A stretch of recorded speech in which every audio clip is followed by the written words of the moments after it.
Thank you very much. And I echo the welcome from Steve. It's always good to have new and returners come to our sessions. I suppose I'd start by saying that everybody, if you're a resident, a business owner, an employee, everybody has some experience of planning. And that's a really good start for anybody coming into local government and turning it round from the other side. And any of you who've been part of a community seeking change to an application or working to get a site into a plan will understand that places really matter to people. And this session is all about the councillor role in planning. So we're focusing very carefully in. I'll set out the basics and my colleagues will set out the specifics in terms of local plans and decision making. And then we've got Jane here, who's going to take us through the councillor view. And, you know, planning, sorry, Pete, move on. Planning is a system, and in its simplest form, and I use this cycle, whether I'm talking to graduates, planning officers, councillors, so I use the same thing, whatever I'm doing. It's a system, and in its simplest form, it has 4 phases, and they all interlink and they're dependent on one another. At the heart of the system for me is monitoring and evaluation. So you're always learning, you're always using your learning to feed into the next part of the system. And what we have here is a plan-led system in England. And so you make your plan, you use your plan to make your decisions, you use your decisions to guide development in your area. And then you go back to the monitoring and evaluation stage and you look at what you've delivered and you see whether you've made the right decisions and whether your policies were correct for the development you sought in your area. So the system, you know, in being plan-led, it's where residents and businesses in your area can really get involved and where they can make the biggest difference. I think one of the concepts of the planning system from the outside of the council is that it's all about applications. And we really need for councillors and the communities to be moving back to involvement at the plan making stage, because that's where there is the greatest opportunity to get involved and to make changes. Councillors work alongside officers, so it's a team.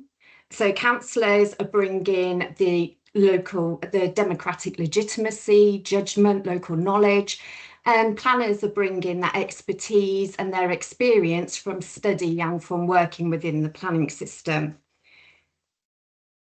And the whole system is designed around those 2 roles working seamlessly together. And the best councils and the best products of the planning system can be threaded back to the relationship between the councillors working in planning and the officers that are working in planning, working together, trusting each other and realising each other's roles.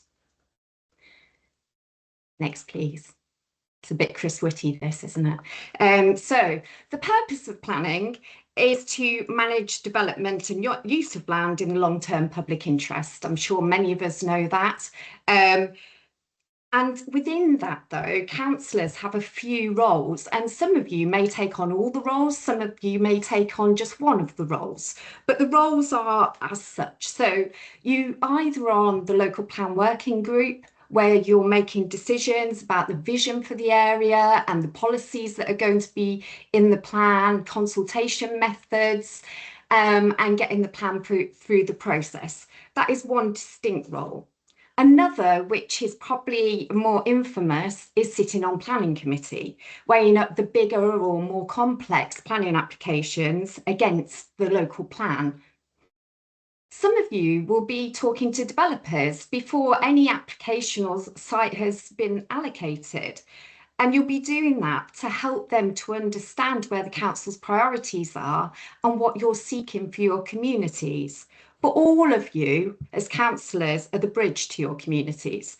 And so you're carrying the local concerns of the whole area and you're helping communities residents and businesses to understand how and why decisions are made in the council. But good news, you're not expected to be a planning expert. You do not need planning qualifications, and that's what the planning team are there for.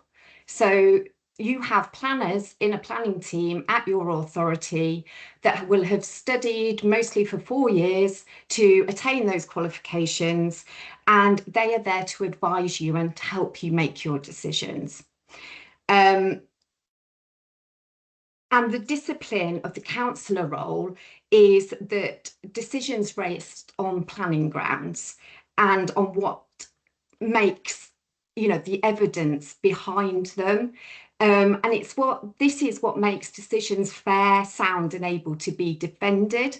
You'll have heard about appeals, and really what we're trying to do is create a system where we're making decisions that make sense, are based on evidence, and therefore can be defended. And whereas as councillors you often represent your ward or your parish, in planning your overriding duty is really to the whole community and the whole area. And sometimes that can feel a little bit challenging, and you might have to hop into ward or parish councillor and back into planning councillor, and you can jump in between them. But it can also be hugely rewarding. Next slide, please.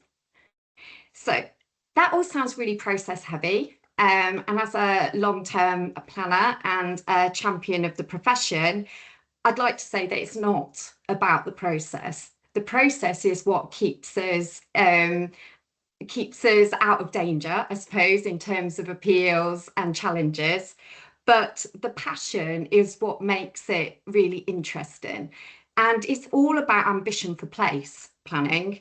And one of the most powerful things that you can bring to the role is your drive to improve your area for the residents and businesses within it now and into the future. So vision and leadership in councillor roles in planning are the most important thing. And much of what you plan and decide will not materialise immediately, certainly, and it may not even materialise within the time you're a councillor. And the people that you are making decisions on behalf of may not even exist yet. And I think it's worth bearing that in mind when you're sitting in these very important positions, that what we're essentially doing in planning is we're looking to make decisions about places way into the future, and we're securing a legacy for those communities that are going to be living there then. So next up is Lisa Marie, who's going to talk about local plans. Then Pete's going to talk about decision making. What I'm hoping is that you can go into those sessions realising that the planning system is a means of achieving good outcomes rather than something that stands in the way of it. Over to you, Lisa Marie.